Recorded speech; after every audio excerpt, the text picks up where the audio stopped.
বিপ্লব ও সংহতি দিবস উপলক্ষে রাজধানীতে শোভাযাত্রা করছে বিএনপি। নয়াপল্টনে এখন কথা বলছেন দলের মহাসচিব মির্জা ফখরুল ইসলাম আলমগীর। সরাসরি চলে যাচ্ছে সেখানে।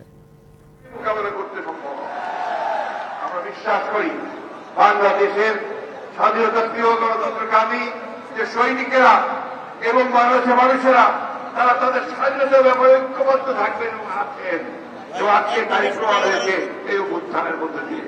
আসুন এখন আমাদের অতি প্রিয় নেতা, আমাদের তরুণ নেতা, যিনি আমাদের স্বপ্ন, যিনি আমাদের ভবিষ্যৎ, এক গণতান্ত্রিক বাংলাদেশের একটা স্বপ্ন আমাদের সামনে নিয়ে আসছেন। আমরা বিশ্বাস করি যে তিনি আমাদেরকে সেই স্বপ্নের জায়গায় নিয়ে যেতে সক্ষম হবেন। এখন তিনি আপনাদের সামনে এই র্যালি শুরু করার পূর্বে এটাকে উদ্বোধন করবেন। আমরা দয়া করে তার বক্তব্য শুনবেন। আসুন আমরা সবাই শক্তবদ্ধ হয়ে এই কথা পরিষ্কার করে আমাদের সবাইকে জানিয়ে দিতে চাই, যেখানে গণতন্ত্র ছাড়া অন্য কোনো কিছু চলবে না।